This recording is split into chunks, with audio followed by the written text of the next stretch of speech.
Assalamualaikum warahmatullahi wabarakatuh. Waalaikumsalam warahmatullahi wabarakatuh. Apa kabar semua teman-teman? Alhamdulillah. Apa kabar semua teman-teman? Alhamdulillah. Baik, Pak. Alhamdulillah. Satu kesyukuran itu sebenarnya kita diberikan kesehatan oleh Allah Subhanahu wa taala bisa berjumpa kembali di tempat ini untuk mencari ilmu teman-temannya. Alhamdulillah. Baik teman-teman, sebelum kita memulai pembelajaran, alangkah lebih baik saya absensi terlebih dahulu ya teman-teman ya. Ya mungkin teman-teman yang punya pulpen. Sejak kapan dulu? Oke.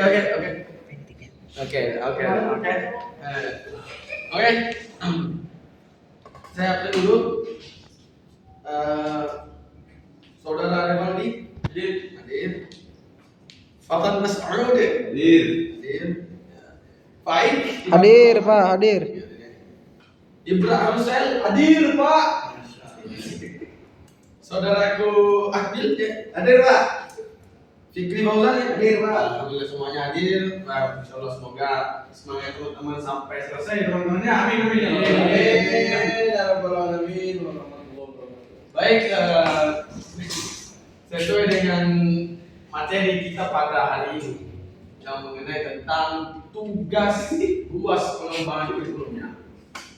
M Nasir dengan nomor 5 ini perlu kita ketahui promosi teman-teman ya. Promosi ya, jangan lupa senantiasa kita membantu saudara muslim kita teman-teman. Oke, lanjut ya. Adapun judul materi kita pada hari ini yakni makna sholat, kedudukan sholat dan syarat wajib sholat. Ya.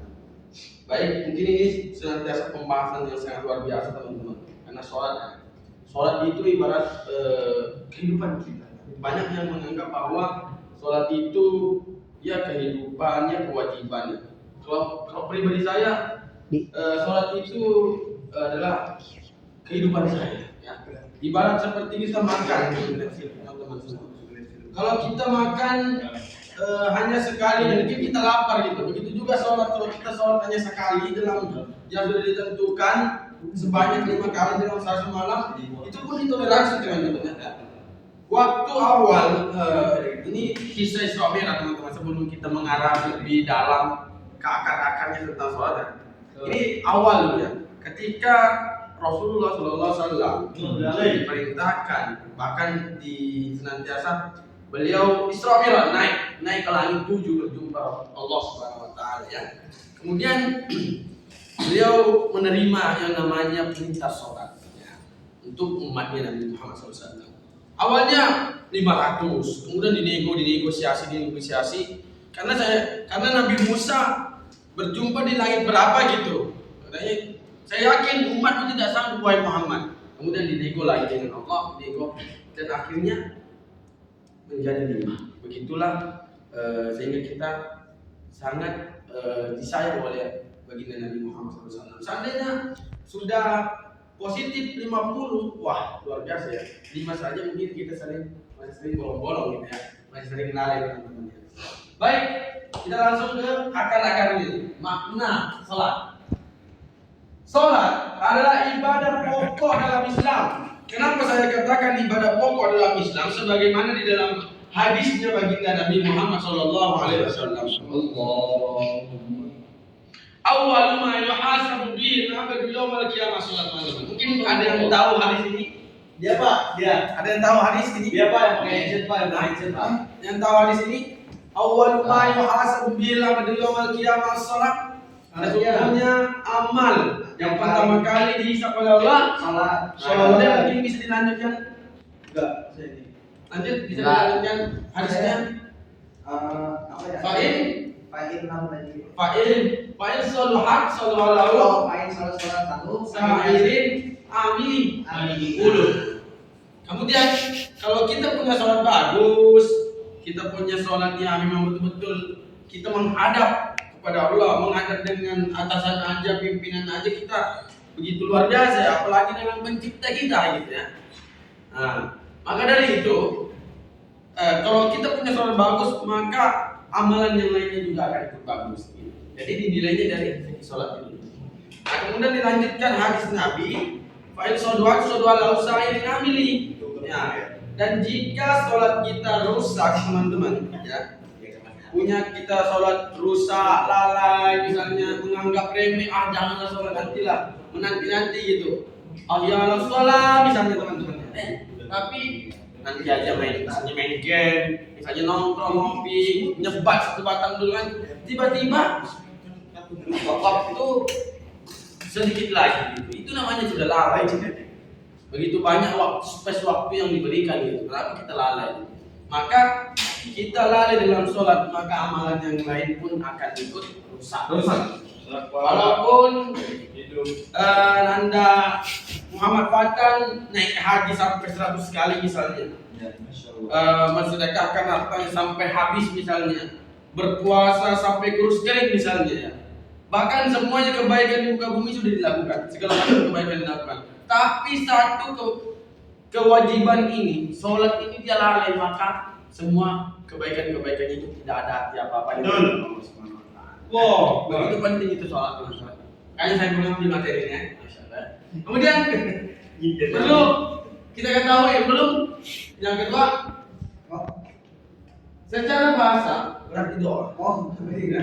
Jadi sholat itu kita kan sholat itu dari awal takbir, niat, Allah itu semuanya doa. Kenapa sholat itu begitu banyak gitu ya pahala yang kita dapatkan? Yang pertama kita dalam sholat berpuasa. Yang kedua membaca Quran. Mana ada orang yang berpuasa makan? Mana ada orang yang sholat sambil makan? Ada? Iya, nggak ada. Nggak ada kan? Berpuasa sementara gitu ya.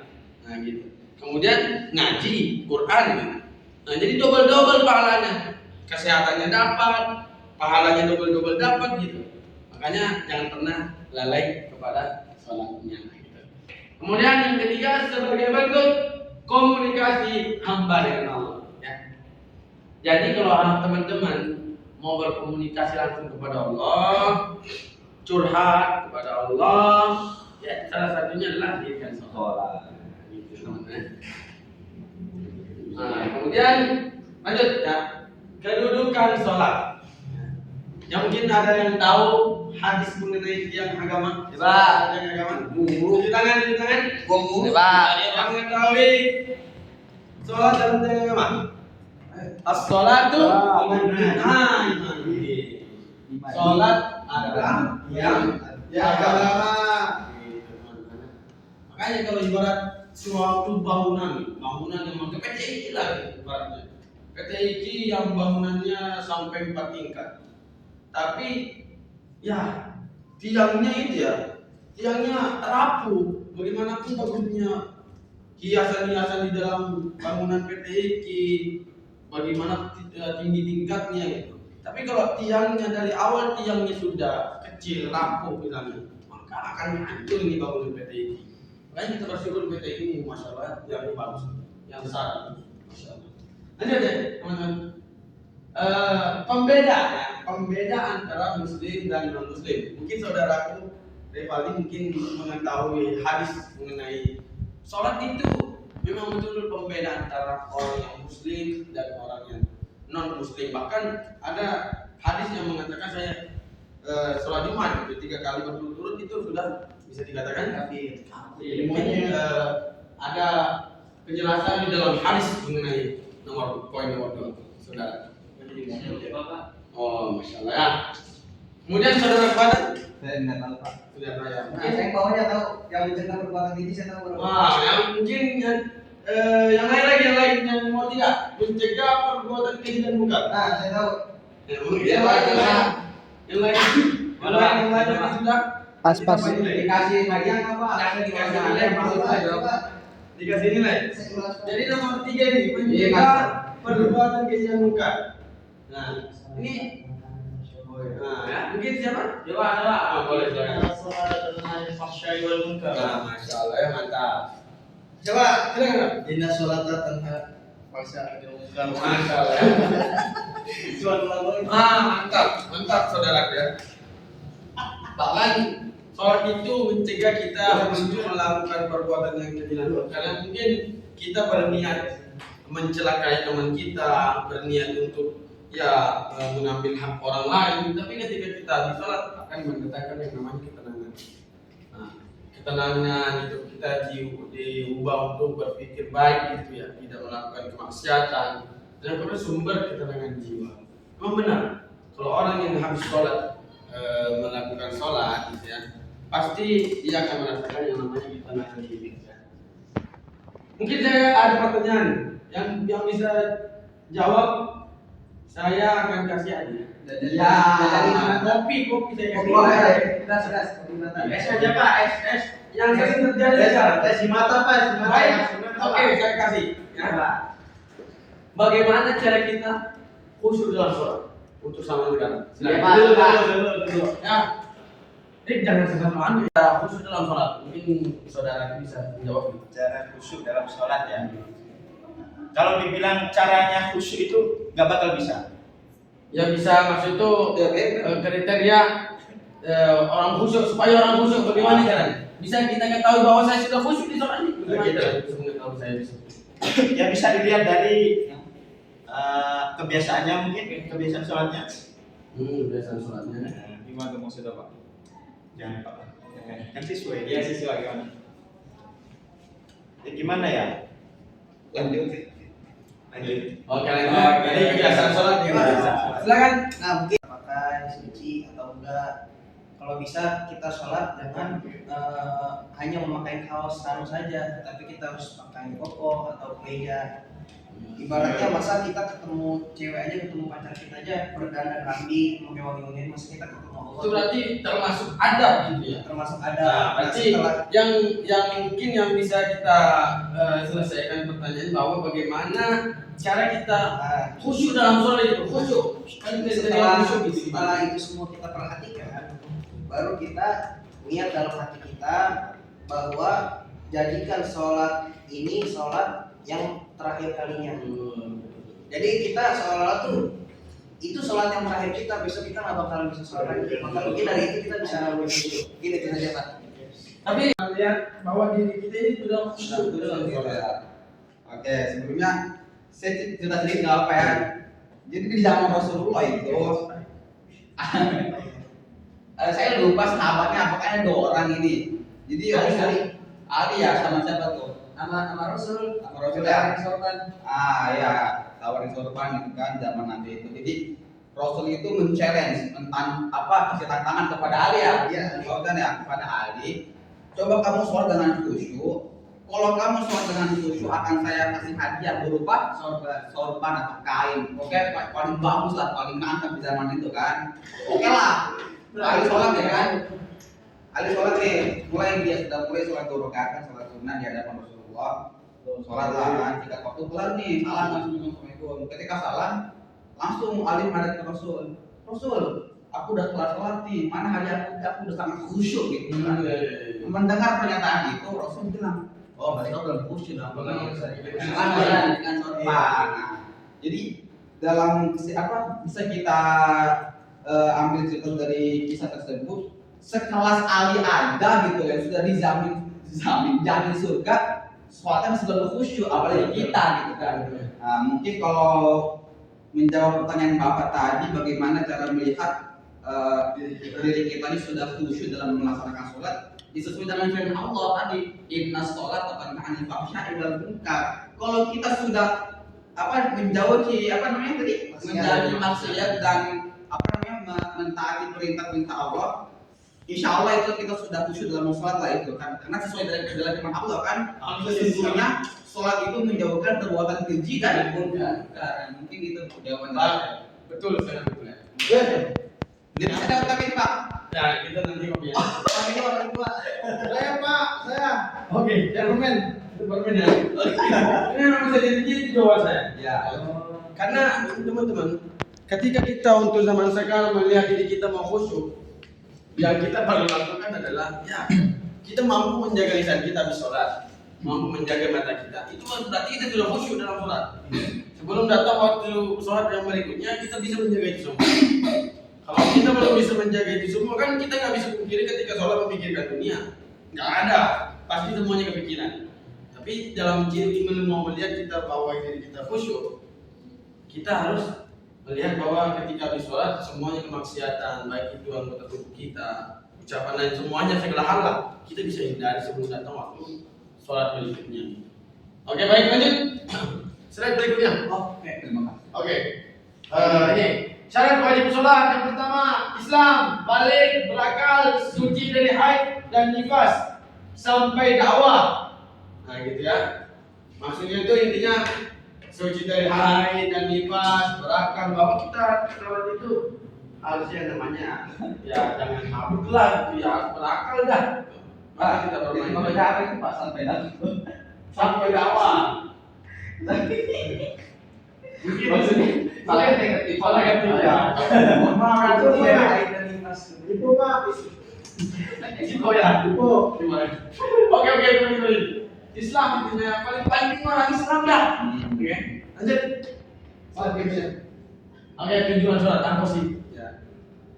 Teman-teman, sholat mulai wajib itu diumumkan kembali. Ya. Ada yang mengatakan tahu. Tapi perlu kita ketahui ketika kebaikan yang kita lakukan ketika kita belum balik, itu kebaikan yang kita lakukan itu pahalanya untuk orang tua kita. Teman-teman. Nah, kemudian ketika kita sudah balik, kita melakukan kebaikan-kebaikan, maka pahala-pahala itu dan dosanya itu akan kembali kepada kita. Berbeda Wah, dengan iya, orangnya. Kalau kita berniat misalnya, ya Allah saya melakukan sedekah untuk orang tua saya baru, orang tua akan kebagian. Berdoa ya Allah saya melakukan maksiat ini, Allah jangan kau libatkan orang tua saya dalam dosa ini. Itu baru. Tapi ketika kita melakukan dengan diri kita sendiri, maka pahala yang kita Allah berikan itu dari catatan oleh malaikat itu memang untuk khusus diri kita, dan dosa juga untuk khusus diri kita ketika kita di usia balik. Nah, gitu. Nah, apa sih tujuan sholat? Yang pertama pasti tidak lain dan tidak bukan mendekatkan diri kepada Allah Subhanahu wa ta'ala. Mendisiplinkan diri, ya. Karena waktu sholat itu sudah ditentukan, tidak boleh kita terserah kita gini, oh nanti aja, boleh. Jika sudah waktu sholat ya, nah waktu sholat dulu jangan dibablas sholat sampai sholat isya gitu ya, itu bahaya gitu. Kemudian membersihkan jiwa, mempererat hubungan sosial. Lanjut. Oke, uji kita sangat luar biasa ya. Yang mengenai kekhusyuan sholat, maka timbullah kesimpulan di dalam materi saya pada hari ini. Sholat adalah ibadah utama yang wajib dijaga dan dilaksanakan dengan ikhlas. Kunci ikhlas adalah 2 M. Apa itu? Apa itu? Lakukan, lupakan. Itu kunci ikhlas. Nah, iya. Lakukan, lupakan. Sampai ikhlas tadi Pak. Nah, ikhlas. Ini yang kunci ikhlas. Itu kunci ikhlas. Nah, lakukan, lupakan. Sudah ketika kamu sudah lakukan, lupakan sudah. Itulah ikhlas yang dinamakan ikhlas. Berarti Kalau itu kita sama kayak tukang parkir, Pak. Bang, nggak ikhlas Pak. Nggak demi Allah Pak, nggak ikhlas Pak. Pak, nggak ikhlas Pak. Oke, baik. Kacau. Mungkin saja dapat saya sampaikan, lebih dan kurangnya mohon maaf. Mari kita tutup pembelajaran kita pada hari ini. Alhamdulillahirabbil alamin. Wassalamualaikum warahmatullahi wabarakatuh. Waalaikumsalam warahmatullahi wabarakatuh. Berhenti dulu.